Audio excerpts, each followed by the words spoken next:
She prayed for a child. She carried life inside her for 9 months.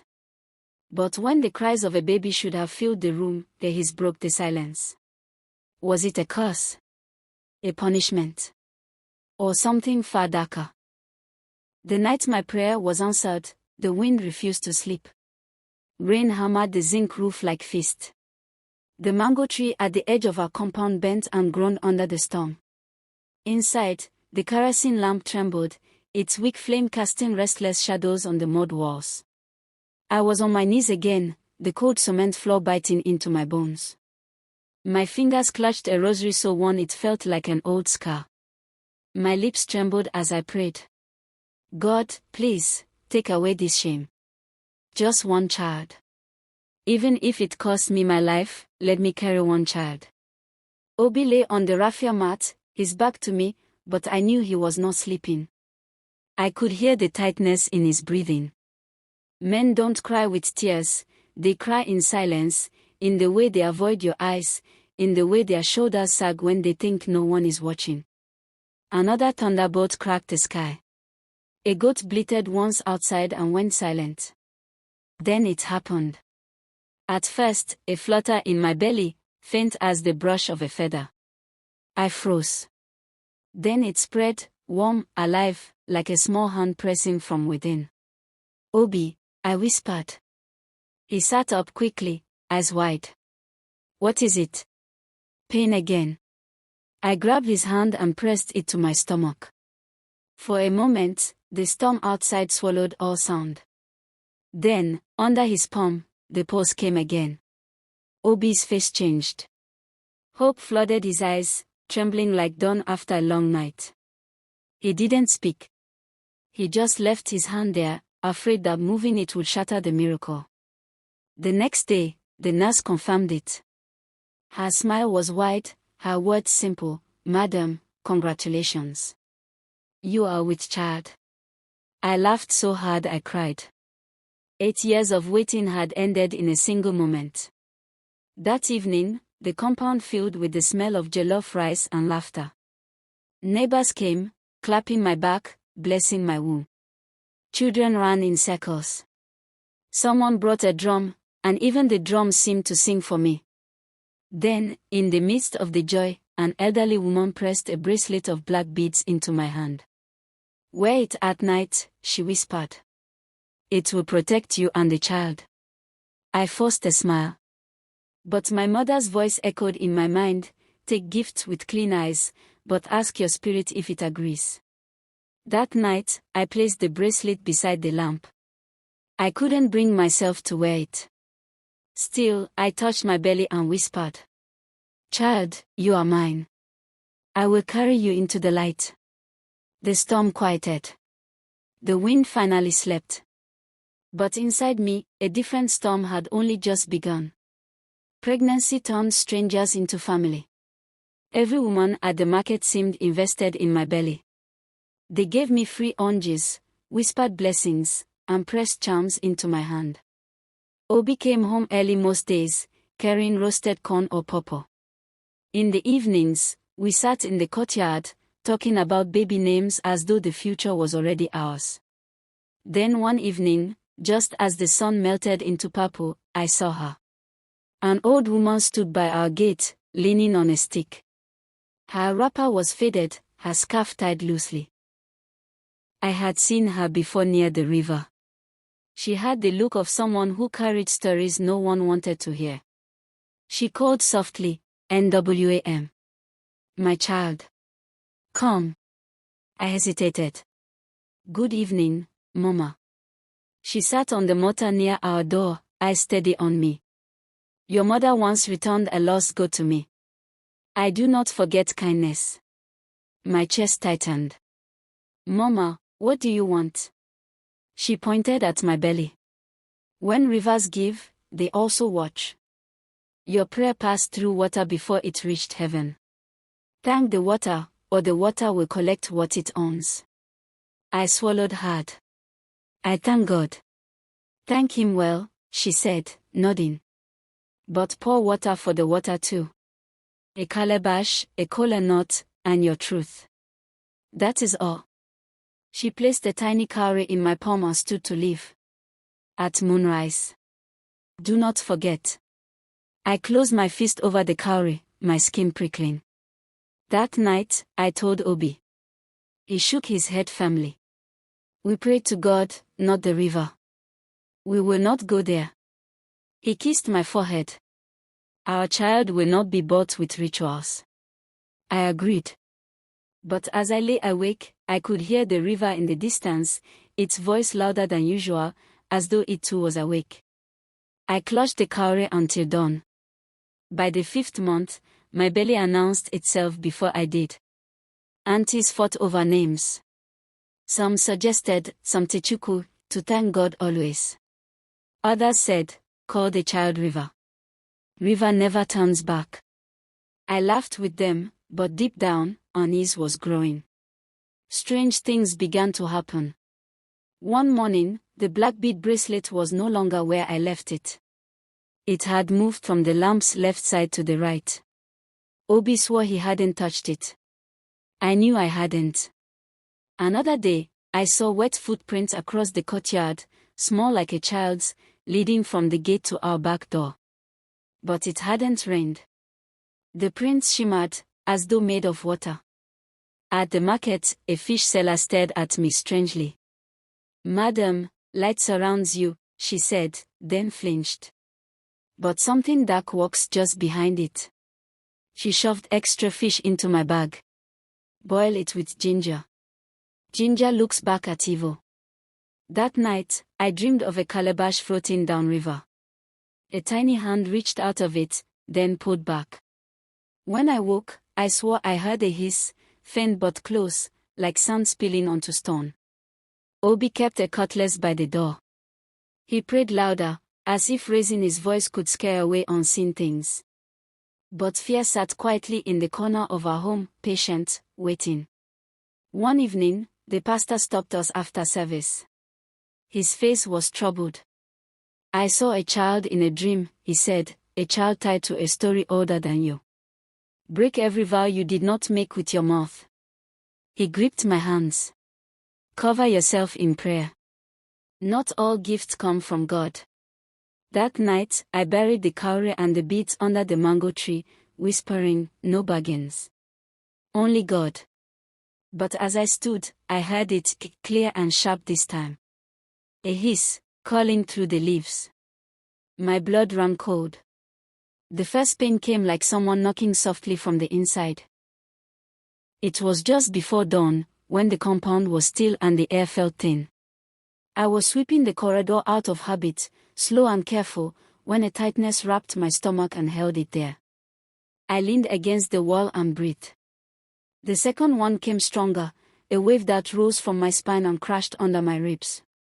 I smiled without meaning to. Obi, I called, voice shaking with both fear and joy. It's time. He rushed out, eyes wide, one hand already reaching for the overnight bag that had sat ready by the door for weeks. Hospital. Call Mama Ige first, I said. Let her check. Within minutes, the midwife arrived, her steps sure, her wrapper tied double, her face soft with the kind of calm women wear when they have caught more babies than they can count. Her assistant, Sod, trailed behind, quick-eyed and nervous, carrying hot water, clean cloth, and that brisk competence people mistake for courage. Neighbors gathered in the corridor, whispering prayers that floated in like steam. Labor is a private war fought in a public room. You hear the songs, the instructions, the shuffling feet, but the real battle takes place where no one else can go. I rode each contraction like a wave that had decided I was its shore. Between the pains, the courtyard noises thinned, someone coughing, a kettle whistling, a baby next door starting and stopping a cry. Somewhere beyond the houses, the river sang her low song. At first, everything moved like it should. My body remembered its old door and began to open. Mama Ige's voice was a rope I gripped with both hands. Breathe. Good. Again. You are doing well. Obi held my palm, his thumb tracing slow circles as if drawing courage into my skin. Sod kept moving, checking water, smoothing the sheet, wiping my forehead. She was careful not to meet my eyes, and I noticed it without knowing what it meant. Then the air changed. The kerosene lamp, full and steady all morning, sputtered. A shadow crossed the room without passing in front of anything.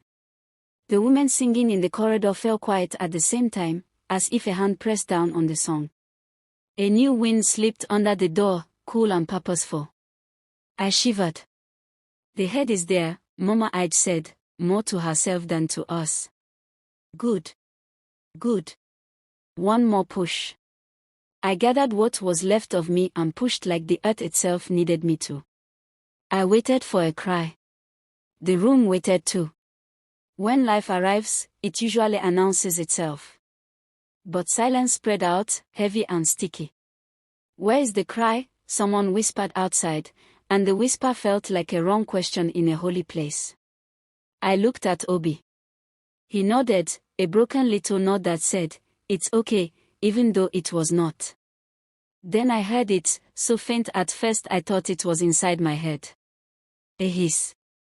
Thin, drawn out, coming from everywhere and nowhere. The hair on my arms lifted. Sword stiffened. Did you hear? Quiet, the midwife snapped, but her own voice was not steady. The lamp dipped lower, and in that dimming I felt the edges of the wall blur. Cloth scraped wood. Metal touched tire. A basin rattled once as if someone had bumped it with a foot that was not there. Another hiss, louder, curling through the room like smoke looking for a hole. Sword gulped air. Her eyes shot to the cot we had prepared, tiny blanket folded, cap ready. She moved toward it, hands trembling now. She lifted the edge of the blanket and froze. "Mama," she whispered, voice thin as a thread. "Mama, there is." Before she finished, the lamp coughed and fell, its flame smothered under a palm I didn't see. The room went dark, the kind of dark that it sound. In that darkness, the hiss became thick, alive, a rope of sound sliding across skin. Women in the corridor gasped. Somewhere, wood scraped, as if something heavy pulled itself along the floor. "Light! Light!" Obi shouted, scrambling for matches. In those seconds, I felt the strangest thing. Not emptiness. Not fullness.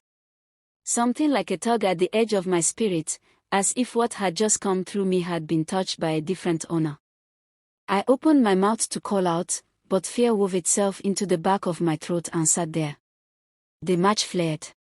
Shadows leaped. Soda's hands were empty. The cot was empty. And the sound that should have saved my heart, the thin cry of a newborn, did not come. Outside, a woman screamed one word that cracked the air like a bottle on stone: "Snake." The scream split the courtyard. Feet pounded. Voices rose.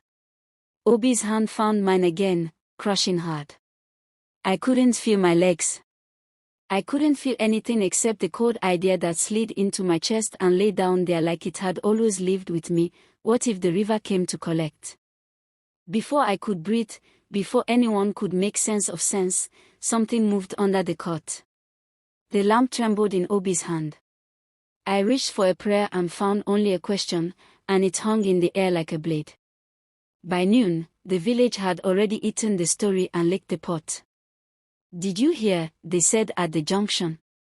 "She delivered a snake." A palm-wine tapper swore he heard the hiss from 2 compounds away, as if sound had left footprints behind. A woman who hadn't stepped near our corridor said she saw the serpent with her spiritual eye, and people nodded like truth and rumor were cousins who shared one mother. Markets don't wait for facts, they sell what arrives. I lay on the bed, stitched and sore, with a weight in my chest that wasn't milk. The midwife sat on a stool, knuckles pressed together as if she was wringing out her own fear. Sword moved with stiff elbows, folding and unfolding the same cloth.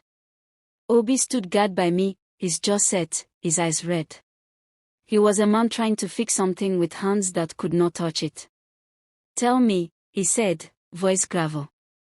"Where is our child?" Sword swallowed. I went to the cot. I lifted the blanket. I saw her mouth trembled. Something black, thick. It lifted its head. I shouted. And then Obi's voice rose, but broke at the same time. The lamp fell, she whispered. In the confusion, when the light came back, the baby, she closed her eyes. Gone. The word sat in the room like a stranger no one wanted to host. Gone where? I asked, my voice small. There are questions that are really prayers, and that was one. Neighbors packed the corridor, some praying loud, some whispering louder. The vigilante men arrived with sticks and cutlasses, sweeping every corner of the compound as if they could beat darkness into confessing. They found a long winding print in the sand by the back fence. They found a smear of blood on a broken brick. They shouted, "Ha!" like evidence had dignity. The police came late, wearing that official tiredness that makes people feel both safe and insulted. They wrote things down. They asked why the lamp fell, who touched the cot, who saw what. They took Sword aside, and when she came back, her eyes were far away from her face. They asked Mama Ige if she had ever lost a baby. The midwife told them that babies are not keys. You don't misplace them. But her voice sounded like a road with potholes. The pastor arrived with 2 church mothers. Their prayers cut through the noise like clean cloth. For a moment, my breathing matched their words, and I felt the ground under me again. But then another neighbor muttered, who refused to thank the river, and the floor tilted. I looked through the window. Under the mango tree, the old woman with the stick sat quietly, like Patience dressed as a person. Her face was calm, too calm. My blood warmed with anger. I wanted to run out and ask her why she had come near my gate with cowries and moonrise instructions. I wanted to ask if gratitude had turned into a bill. But I was weak, and my body was still busy remembering how to be mine. When evening slid into the compound, Obi lay beside me and let his tears fall without pride. The sound of a man's crying is heavy, it bends the room. We prayed, he kept saying. We did things right. We did not bargain. We didn't, I said, though a small corner of my mind whispered about gifts you accept and holes you dig. I shut that corner. Blame is a lazy explanation when pain is fresh. In the deep hush that follows a day like this, the river's voice grew louder, maybe it was only my ears. We lay there listening to a song that felt older than anyone's grief. A thought crossed my mind so quietly I nearly missed it. What if the hiss was a story someone chose for us, so we would not notice the real one? Obi, I said, speaking to the ceiling. What if our child is not dead? His head turned, hope and fear wrestling under his eyes. Thank you for watching part 1. The story is just getting deeper and what happens next will shock you. Don't miss part 2. Hit the subscribe button, turn on the notification bell, and be the first to see how it all unfolds. What do you think will happen next? Drop your guesses in the comments below. I'm reading all of them.